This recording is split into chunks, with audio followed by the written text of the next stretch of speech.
There we go. Right. Hello, everyone. Thank you for joining us online tonight for what promises to be an excellent presentation, as you can tell from that fantastic title page there. My name's Rebecca. I'm the events officer at the Scottish Society for Northern Studies, and will be assisting to help deliver tonight's seminar, our last for 2024. During tonight's presentation, if you have any questions, please write them down in the chat. At the end of the presentation, there'll be time for me to read those to Jane and to gather her responses and comments. Yeah, so any questions at all, technical or regarding the presentation, just pop them down in the chat. With that said, it is my pleasure to introduce our speaker tonight, Professor Jane Geddes.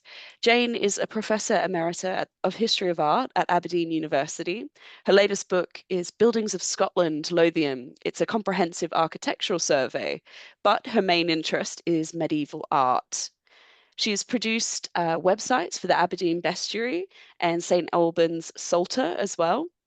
She's also the president of the Pictish Arts Society and wrote Hunting Picts, Medieval Sculpture at St Vigans, Angus for Historic Environment Scotland. Tonight, Jane will be talking to us about the battle scenes on Sueno stone. This research that she'll be presenting is an extract from an article published in the Proceedings of the Society of Antiquaries of Scotland in 2024, which received the RBK Stevenson Prize. So without further ado, I'll pass over to Jane. Thank you very much for joining us. Thank you. And is that screen okay? And can you hear me? Looks great to me, yeah. I don't see myself in the little picture, but never mind. Can you see me? Yes. Oh, yes. Well done. Yes, thank you. Okay, well, I'll get going. So in this talk, I'm going to present new ways of looking at the mighty monument known as Sueno Stone at Forres. Recent projects by Gordon Noble and John Borland have completely transformed the way that we interpret this complicated structure. I shall first of all introduce the monument and present some of the older accounts. Then I will discuss the new evidence, which has enabled a fresh understanding of the stories on the stone.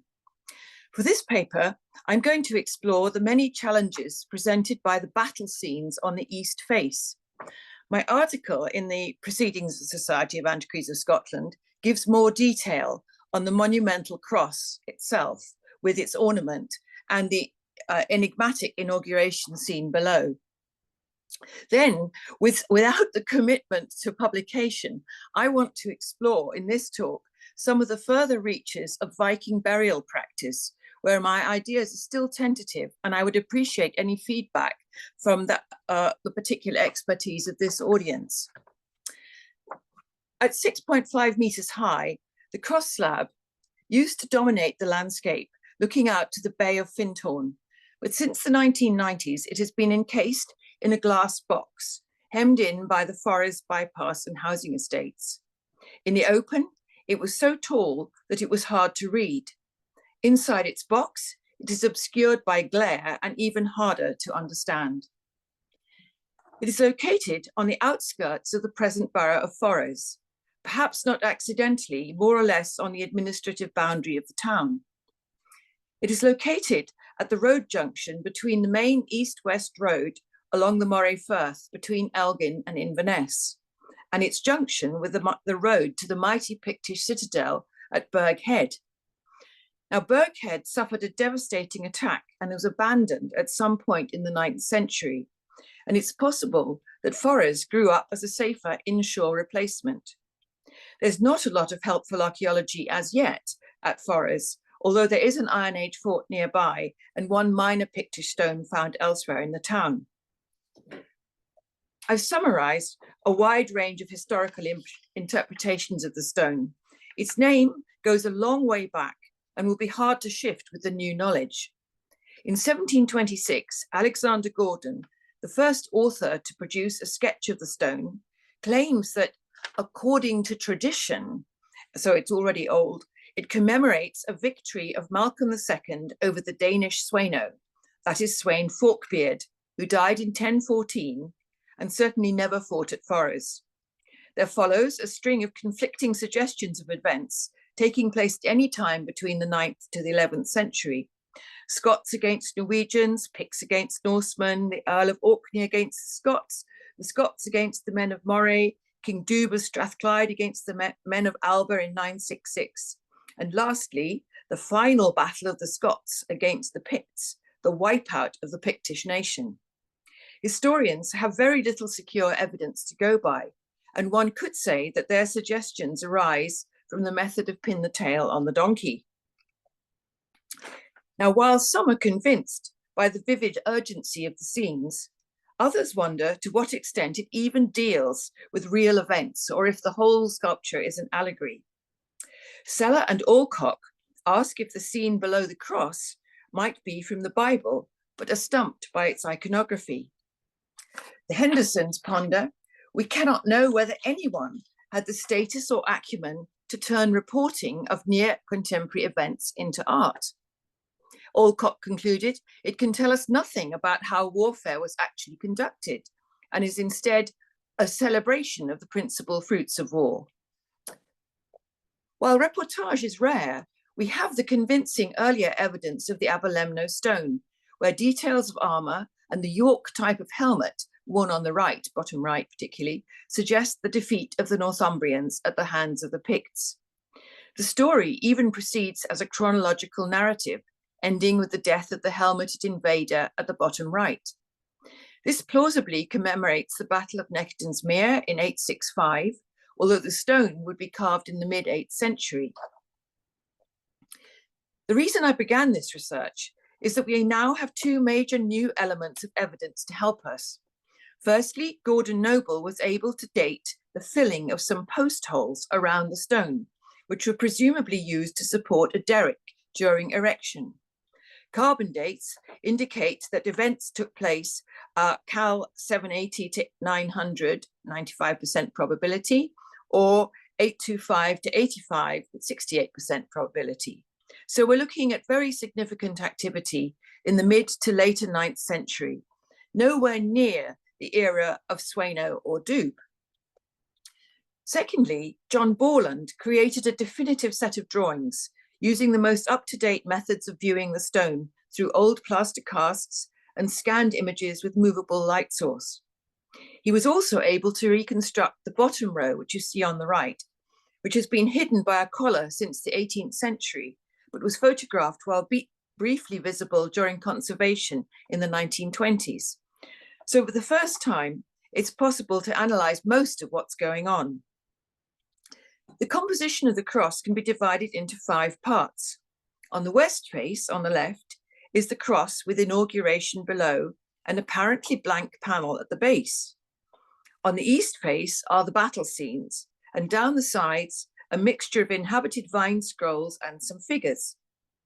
Rather than struggle with controversy over a historic battle as the starting point, this talk instead works through layers of cultural evidence using the Bible, pictorial comparisons, contemporary secular literature, and the archaeology of Viking warfare.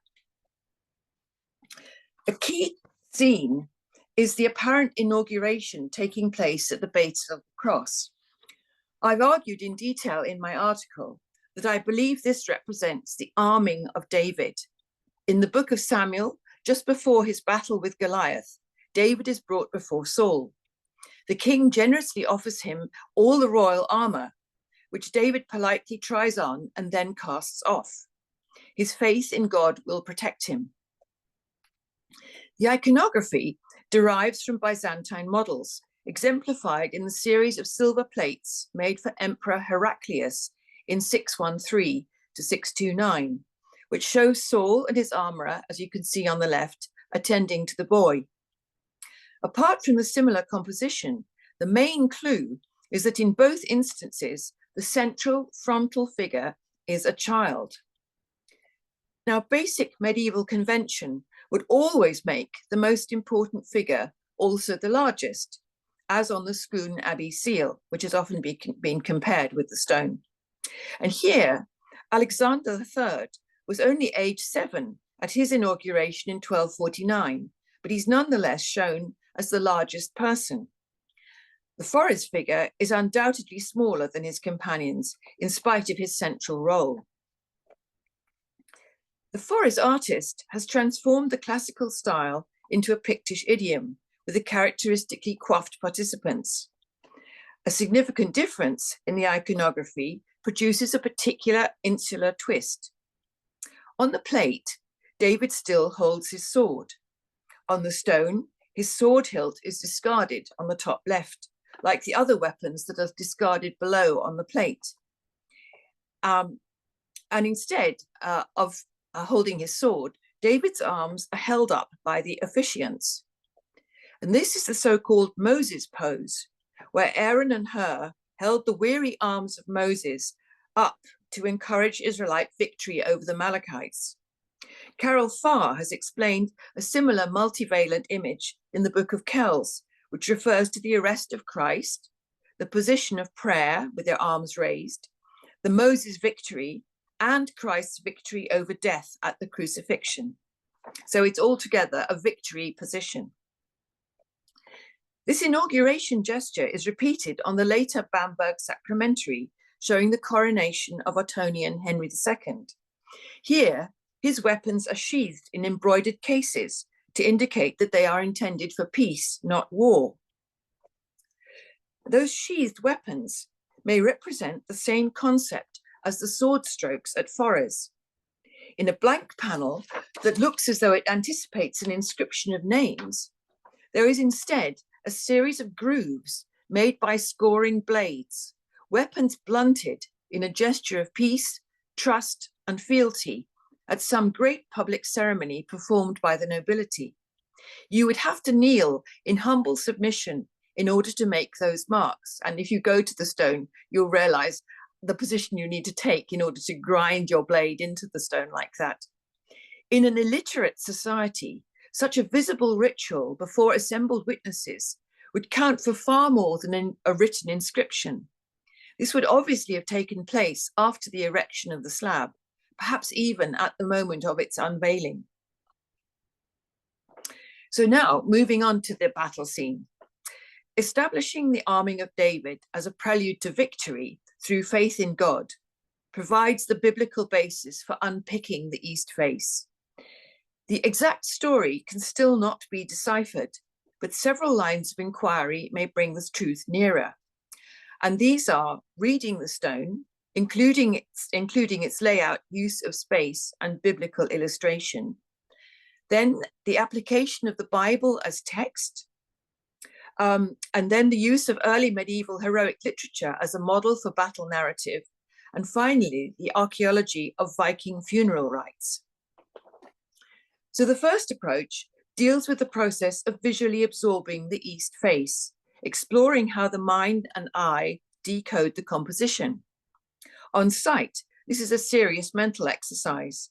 The enormously tall rectangle is divided into 4 horizontal panels, within which most of the scenes are arranged in horizontal rows of tightly packed figures. And I know that there's a lost row at the very top, which is not worth talking about because you can't really see it.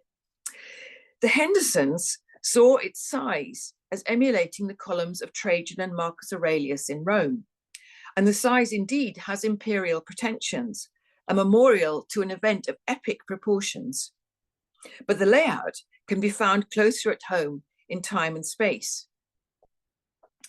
At Tours, Alcuin of York from 735 to 804 assembled Bibles from various regions and periods, using both early Christian and Byzantine sources in order to produce a revised and corrected Bible text. Some of his assemblage must have been illustrated, providing exemplars for the 9th century Tours Bibles. In the latter, rectangular illustrations cover the entire page, divided into horizontal frames and filled with stocky figures who proceed from left to right in a stately, well-spaced frieze, as you can see here on the Moutier Grandval Bible. But as on the stone, in some of the manuscripts, the narrative breaks out into full-page illuminations, filled with different scenes stacked loosely around the space. The San Paolo Bible shows the storming of Jericho as a full-page melee on the left, but its scenes of David and Goliath on the right form part of a strip. Although much of the east face is startlingly original, one can spot some conventions deriving from illustrated Bible sources, particularly the clash of champions. Although there are at least 88 figures on the east face, only 20 actually fight. And in every case, it is one-to-one combat involving decapitation with sword and shield, rather than the collision of armies. The winner's guards lean in and the losers turn away, as you can see. This corresponds to many other Goliath death scenes from manuscripts like the Tiberius Psalter, shown on the right, and includes another Heraclius plate, shown on the bottom left.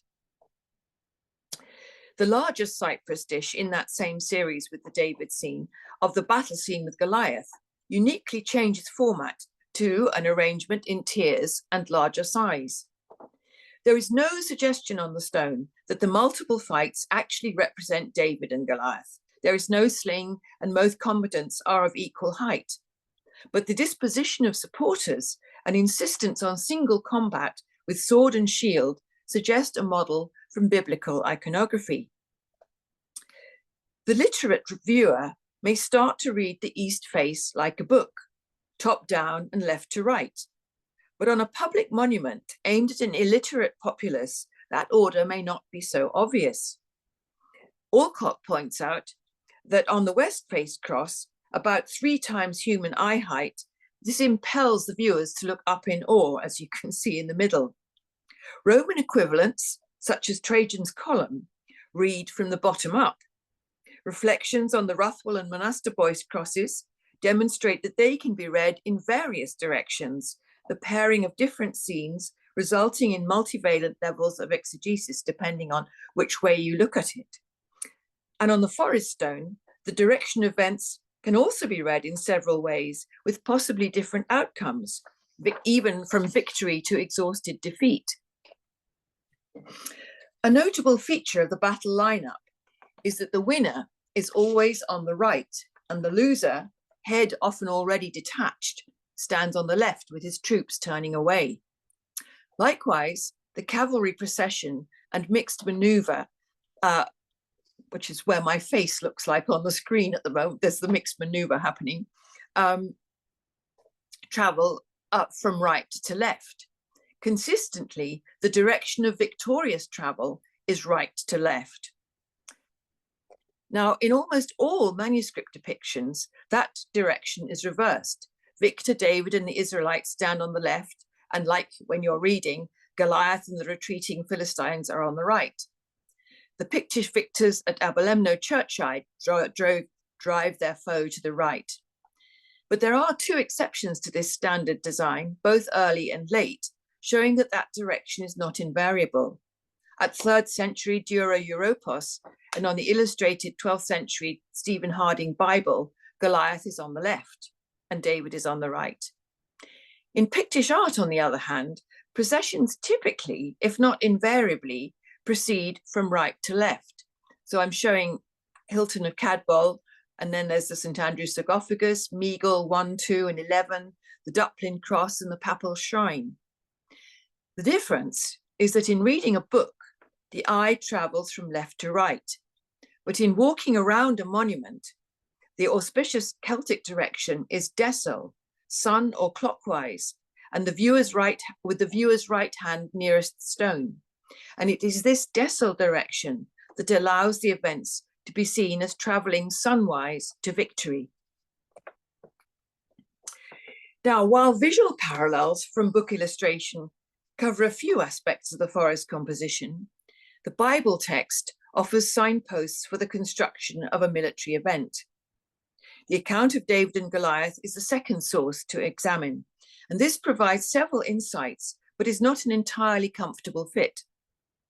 Paraphrasing the book of Samuel, the armies muster and Goliath challenges the Israelites to single combat. David taunts Goliath as a Gentile who defies the armies of the living God. At Forres, the leader on the west face is blessed by God. The enemy appear to be heathen. David boasts that with God's help, carcasses of the heathen host will lie around, which they certainly do at Forres. David carries Goliath's head in his hand to Jerusalem. God will hear war trumpets and promises to bring victory. The Philistines flee when they see their champion dead. Only 2 structures are mentioned in the chapter of the Bible, and only 2 are shown on the stone. The Philistines' tents, which were spoiled by the Israelites after further pursuit of the enemy, and the gates of Ekron, where the Philistines were slaughtered. This may privilege the interpretation of that conical structure, which you see upper right, as a gateway, although the possibility of a furnace will be discussed below. The Forres monument may be framed, but is not formed by that battle between David and Goliath. In a similar way, Berthforth of Ramsey framed his contemporary account of the Battle of Maldon in 991 with biblical typology, seeing the hero Berthnoth as a type of Moses and the Vikings as fulfillment of Jeremiah's prophecy that the kindreds of the north would rise against the Israelites. Michael Lappage notes that about Maldon that, quote, any attempt to extract accurate historical details from this typology is doomed to disappointment. And this does serve as a caution about interpreting as history sculpture that is steeped in illusions.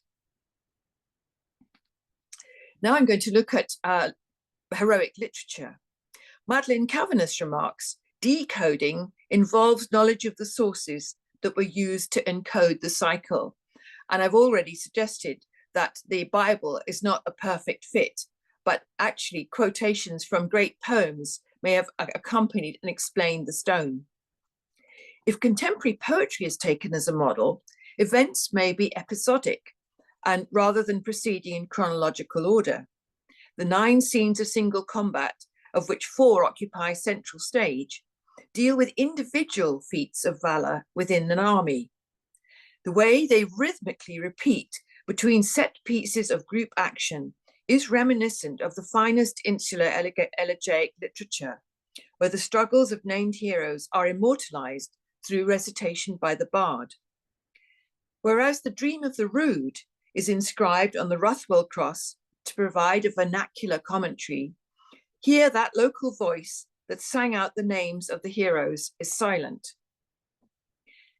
The medieval Welsh poem Ygodadden provides insights referring to contemporary culture. Its exact dates of composition is debatable, but its content evolved between the battle itself around 600 and the 11th century. Located between Edinburgh and Catterick, Yorkshire, and deriving from a Brittonic language similar to Pictish, it provides perhaps the closest literary parallel for the Forres monument. Throughout the poem, the bard Aneurin intervenes to mention his role in perpetuating the tale of the heroes. Such a spoken or sung litany would have immortalized the memory of those champions at Forres. So I quote, about the men of Catterick, I, yet not I, Aneurin, sang Ygodadden before the next day dawned. Although describing the progress of a doomed battle between the native Godadden people and invading Anglo-Saxons, the poem's structure maintains that insistent drumbeat of elegies for individual warriors, but does not follow a straight narrative. Similarly, the Forres scenes do not necessarily follow simple progress, unlike the obvious sequence of events at Aberlemno. The repeating rows of single combat, flanked by supporters, echo the many verses of the Godadden, which are linked by a chain of repeated lines, and this repetition is something very constant in the poem and on the stone. And on the poem, one of the repeated lines is, the warriors went to Catterick and battled with a cry, and there follows then a verse about the single named hero. So here's an example. The warriors went to Catterick and battled with a cry, a host of horsemen in dark blue armor with shields, spear shafts held aloft with sharp points, and shining mail shirts and swords. Rufon here took the lead through the armies. 5 fighters fell to his blades. So single elegies like that for Rufon here are given for many other named heroes, like all those fighting in single combat on the stone. The Irish Tyne employs a similar structure for recalling unique deeds of heroes in a comparably repetitive way. Some soldiers are picked out for their fair appearance, perhaps like the victor shown with the special headgear shown with the arrow and the Tyne, a troop of white-breasted, well-favoured warrior at its head. He wore a gold crown on his head and a red embroidered tunic. A cloak of great beauty wrapped him round, fastened on the breast with gold brooch. He carried a gold-rimmed, death-dealing shield, and the spear like the pillar of a palace. A gold-hilted sword hung at his shoulder. These Irish descriptions add a blaze of colour to the clothing and weapons, a reminder that the undifferentiated troops at Forres could become identifiable by the application of paint. The Battle of Maldon is the closest in subject matter to Forres because it deals with a Viking attack in 991. The poem begins with an Anglo-Saxon muster on horseback, Berthnoth thereafter dismounting to fight, and I quote, "Then Berthnoth dressed his band of warriors, from horseback taught each man his task, where he should stand, how to keep his station. Then,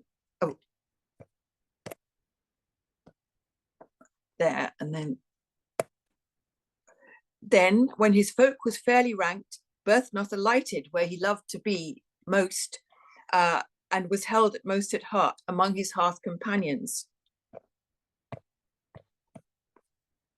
Out flashed file-hard point from fist, sharp ground spears sprang forth, bows were busy, bucklers flinched. It was a bitter battle clash.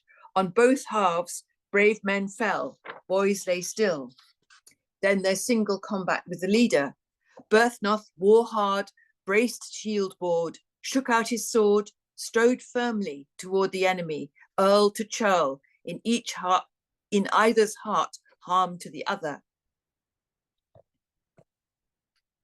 Then they hewed him down, the heathen churls, that's on the right, and with him those warriors, Wulfmare and Elfnoth, who had stood at his side, stretched out on the field, the two followers fellowed in death. At Maldon, while some warriors fought to the death, others slunk away, likewise the losers at Forres in the central scene there. Then did the lack-willed leave the battlefield, they wheeled from the war to the wood's fastness. And later sources for the Battle of Maldon bring it even more in line with the stone. The 12th century Liber Iliensis adds that the Vikings just managed to cut off Berthnoth's head as he fought. They took this away from there with them as they fled to their native land, while the monks brought his body back to Ely and put a mass of wax in place of his head. And this then brings to prominence one particular head in the battle. These texts allow the viewer to read and even hear the stone like a petrified poem. The panels divide it into verses. It starts with the muster and the leader's address, and then come repeated single combats by named heroes, interspersed with scenes of general carnage. All these poems, however, record heroic defeats and are a reminder that defeat, as well as victory, can be memorialized. Both Seller and Jackson read the Forres story as a defeat for the local northern Picts by the incoming Scots from the south, using the visual vocabulary of the conquered, i.e. a Pictish style. But the new positive interpretation of the arming of David and reading the structure Dessel now point to a victory for Christians, not against Picts, but against the heathen Vikings. So this analysis has left until last those awkward items, composite scenes which do not fit conveniently into the template so far proposed. The following suggestions remain tentative, but at least offer a view different from many of the solutions provided by previous scholars. The left panel is an orgy of decapitation. On the bottom row are 4 pairs of swordsmen, in each case severing either the neck of the opponent or having done so. An arched feature at the top is best understood as a canopy with finials at either end, such as the tented canopy over the dead King Edward on the Bayeux tapestry. Beneath this are 5 corpses, wrists bound, laid out in a row with their severed heads adjacent. The 6th head is distinguished within a frame, apparently hung beneath the canopy. Forming a balanced composition in each upper corner is a horse with bowed head. Its muzzle is held by a man who, with his other hand, clearly shafts his sword into the animal's skull. His assistant watches over the back legs, that on the left possibly hamstringing the beast. Such ritualized animal sacrifice may also be taking place on the north side below right, possibly behind my face, where one man grips a floppy large quadruped the size of a hound, while behind him is a companion flourishing 2 swords. The feature of animal sacrifice, common in pagan Scandinavia, prompts a consideration of Viking burial practice, and its possibly unique depiction in a foreign land by Christian artists, and I shall return to that shortly. Decapitation of prisoners with the celebration of head trophies was a common occurrence in war, in this case preceded by David and Goliath, but also relished in insular poetry and annals. Singling out the leader's head for special treatment was the case for King Edmund by the Viking Ivar in 869 in East Anglia, and Berthnoth at Malden by the Viking Anlaf in 991. Confirming all these grisly literary sources was the archaeological find of 50 decapitated bodies, young Scandinavian men, buried in a pit, heads piled up away from their bodies on the Ridgeway Hill by Weymouth. And this episode probably took place in the 10th century, and DNA has shown that they were Scandinavians. In scene E2.3, 6 corpses, wrists bound, are laid out in a row on the left, their heads scattered in front of the conical structure. This is flanked by 1 man on the left brandishing a spear, and 3 on the right holding spears and round shields. A product of some sort definitely emerges from the base of the structure, indicated by parallel lines emanating from that aperture. The 7th body forms part of E2.4, his head borne by the tall victor below. The structure has attracted various interpretations, starting with a Celtic bell to a broch, a gateway, and recently a tar kiln. It certainly bears a resemblance to the drawing of a broch, namely Duntrodden at Glenelg, but Forres is far from broch territory. Another suggestion is the gateway or fortress, possibly nearby Berghead, but it definitely has some product coming out of the aperture.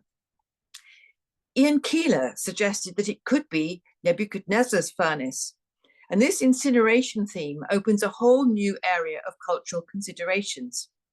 In insular art, the fiery furnace is rarely shown. It is rather the early Christian depictions that show a rectangular shaft furnace with arched vent at the base, like the one painted at the Catacomb of Priscilla at Rome in the 4th century. But that fiery furnace is a symbol of God's deliverance through faith. The other biblical representation is hellfire, the destination for unbelievers.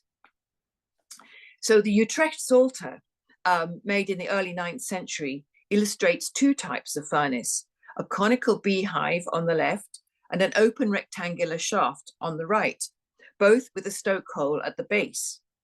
Its illustration of Psalm 20, bottom left, readily applies to the pagan invaders, and the psalm says, "All them that hate thee, thou shalt make them as an oven of fire in the time of thy anger. The Lord shall trouble them in his wrath, and the fire shall devour them." The drawing shows the ungodly being herded by soldiers wielding spears, as on the stone, into the mouth of the flaming furnace. Psalm 9 is equally explicit.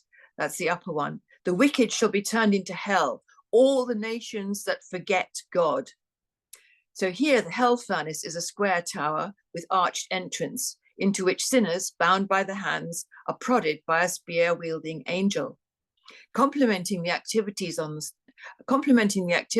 the stone, in the same illustration is a besieged city where prisoners are being decapitated by the tall gate tower. Now, destruction of the sinners' bodies by hellfire was doubly appropriate because Vikings and other pagans frequently performed spectacular cremations on funeral pyres. This custom was viewed with opprobrium by the church.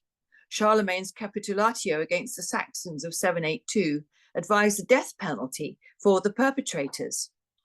And from here on, there is a speculation alert. I'm asking more questions than establishing facts. For purely pragmatic reasons, I'm suggesting that in addition to its allegorical meaning, that conical structure might represent a contemporary crematorium based on the technology of the simple lime kiln. With a pressing need to dispose of their fallen with some dignity, the Viking invaders performed an elaborate but efficient funerary ritual, cremating them in order to bring their bones home. There are many different sorts of evidence to suggest that this was a possibility, even though we do not have a specific previous example. So the first question is, what might have happened to all those bound, headless bodies lined up in neat rows? They could have been flung in a pit like those on the Ridgeway, but the arrangement looks more dignified than that.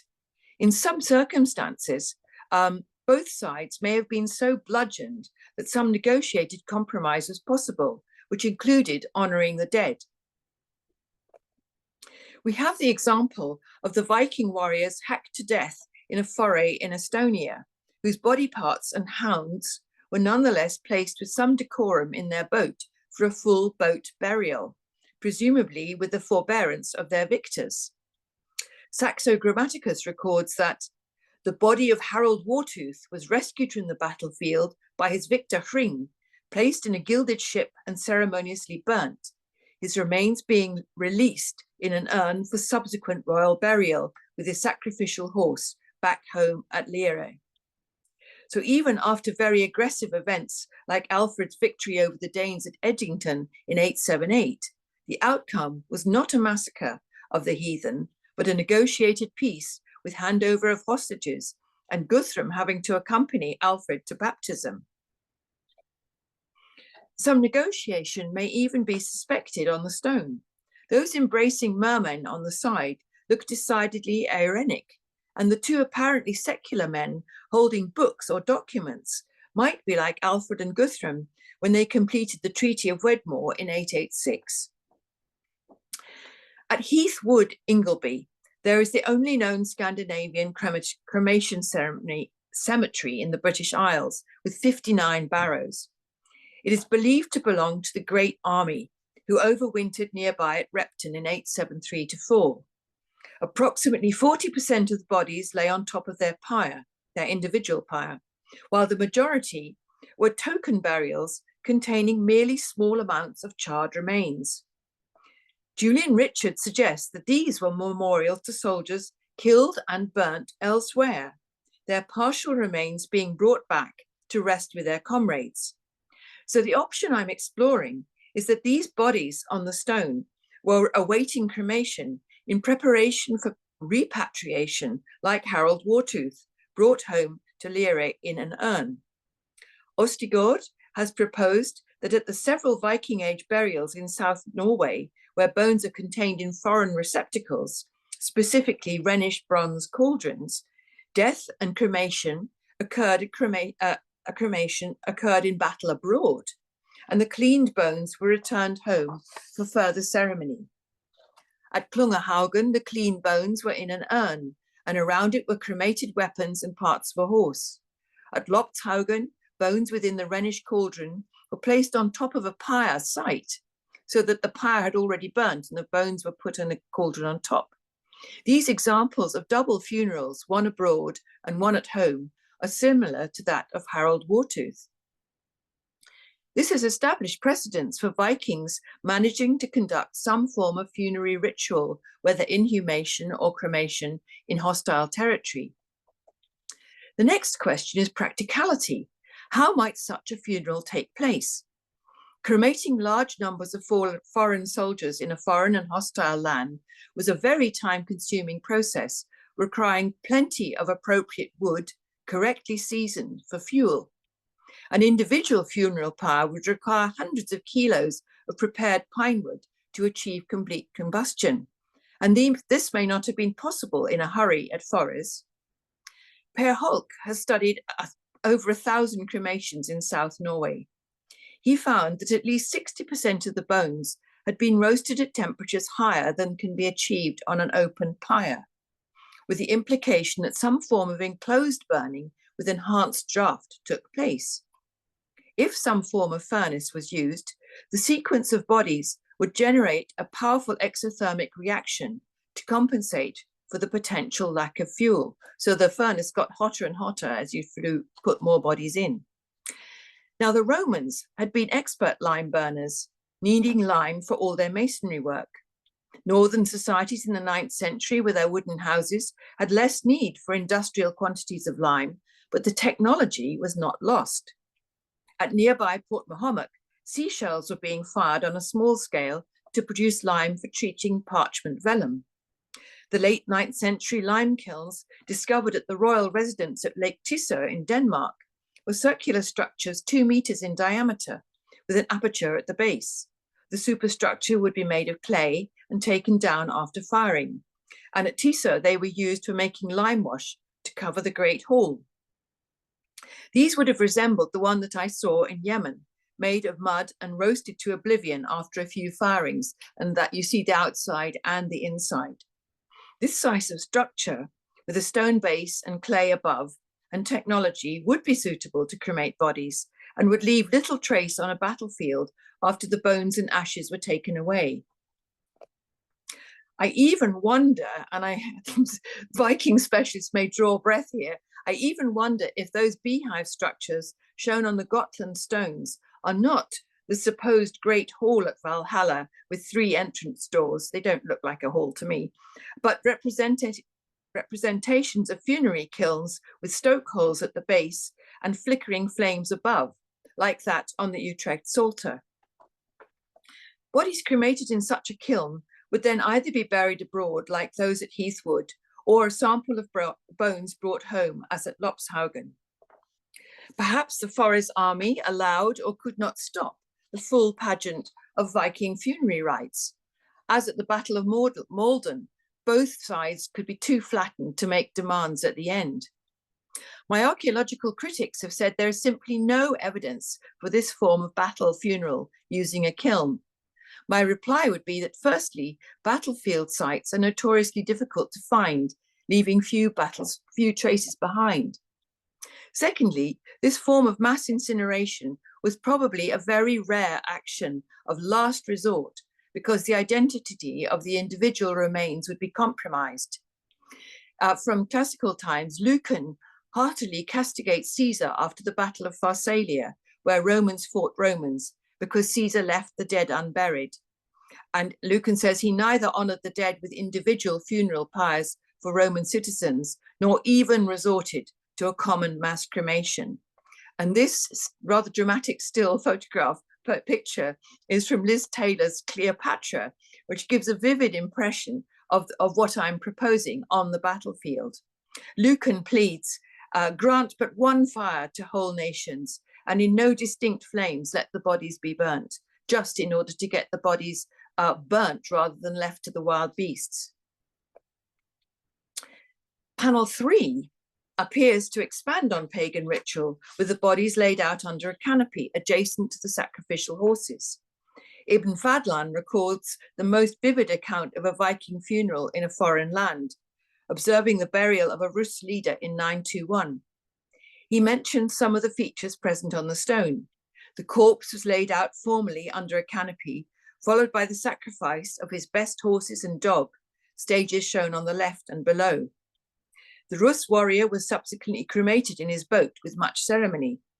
At Heathwood by Repton in Mound 50, there was a sacrificed complete horse, its bones with no sign of butchery, and the dog alongside the adult and juvenile. Sacrificed horses were also buried in Viking graves in Scotland, with dogs similarly found on Orkney. At the boat grave at Killoran Bay, Colonsay, from about 870, the horse skeleton was complete and uninjured, implying it was stabbed to death, perhaps after hamstringing had immobilized the beast. This looks like similar to the activity at Forres, where the horses appear to be stabbed through the eye, while the second officiant holds the back leg.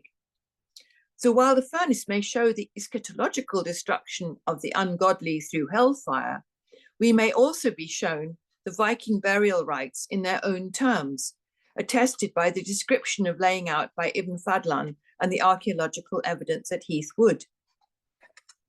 To find such an explicit allusion to pagan sacrifice on a Christian monument would be remarkable, but not unique.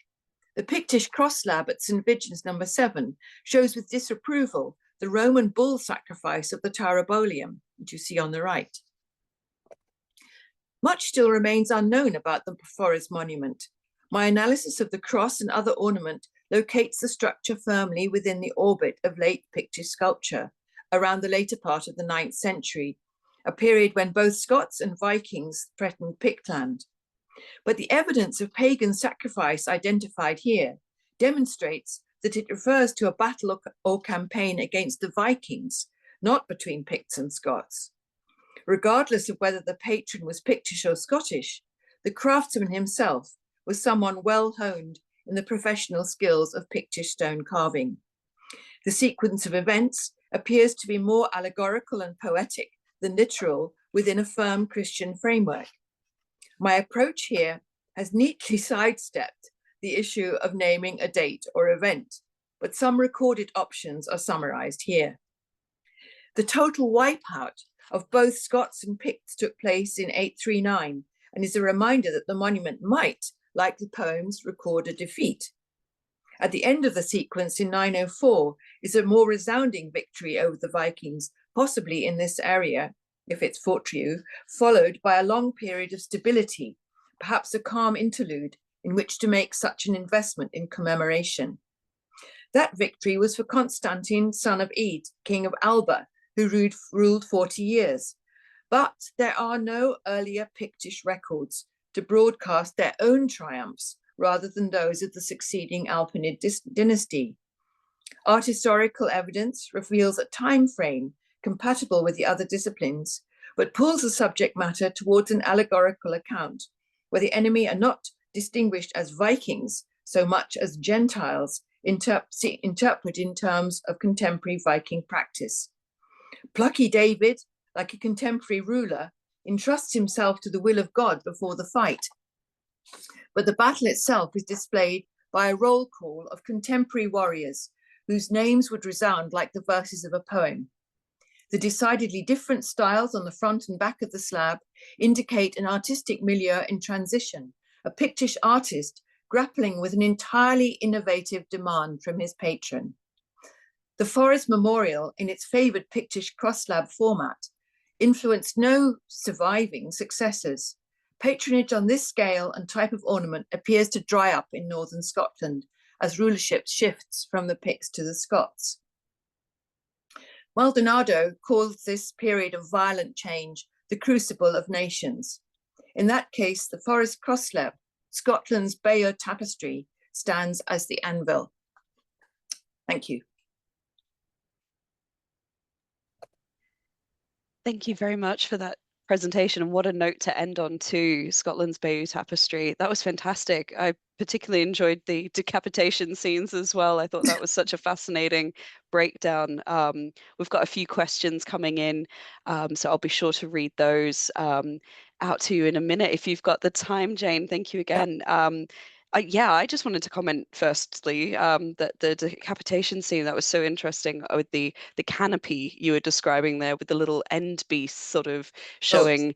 Yeah, do you know, that reminds me of hogback stones. It made me think of the sort of structure of that sort of arched. Yeah, so I'm keen to dig more into that in yeah, something that yeah. makes roof over the dead in one way or another, in the same way that a hogback with its roof does. Yeah, yeah, interesting. Right, so I'll get to other questions that we've got.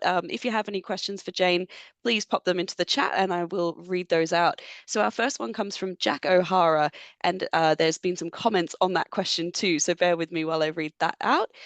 So from Jack, does the small creature beneath a horse in the top panel, E1.4, represent a dog and suggests this panel is a hunting scene? Now, in response to Jack, Rebecca had written, I was assuming it might be a sacrifice. And Algae has also said, I thought it might be a lamb. So, yeah, any comments on the potential of hunting, sacrifice? Yeah, from yourself, Jane. Which picture are we actually talking? E14.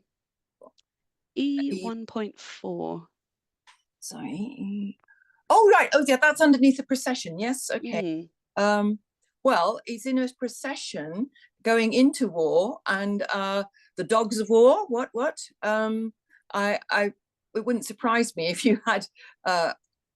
Yes, here he is down on the bottom of that scene there, the muster, what I call the muster, and there mm, you've got men with shields, all with shields and spears, and one dog at the bottom.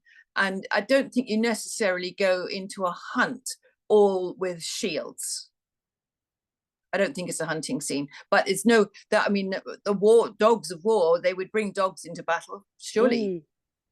mm, Um, Absolutely, if you had your favorite dog, and the truth is about several of the Viking burials that they are buried with their dogs. That's really important for them. mm. So Yeah, good point. their dog was their trusty companion, their best friend. Yeah, through the good times and the bad. Yes. Yes. From Jane Ann, we have the question. Interesting talk, thank you.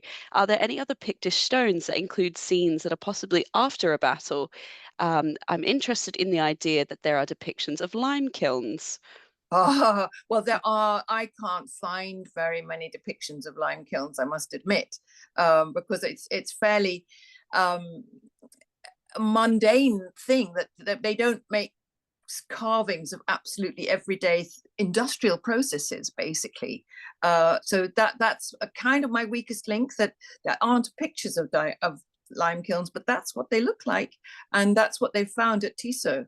Although they haven't got so much of the superstructure, they have got the shape of the kiln.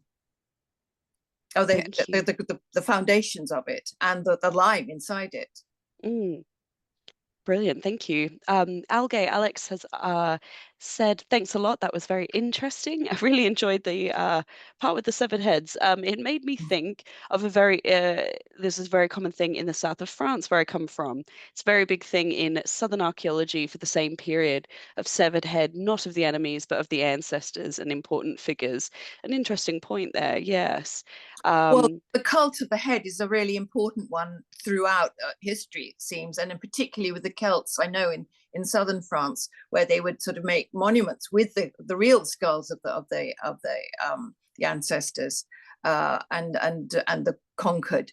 And they appear so much in the both the poetry and the history of Irish sources and so on, that catching the man's head and taking the head with you as your trophy is mm. absolutely crucial to showing your desecration of your enemy. Absolutely. I can see we've got lots of comments coming in saying thank you, and for a fascinating talk. Lots of things to think about. Fiona Campbell Howes has just shared with us as well. John Borland has a great presentation on warriors in Pictish sculpture, including warriors accompanied by little dogs, and shared a YouTube link with us. Thank you for that. I'm definitely going to be checking that out.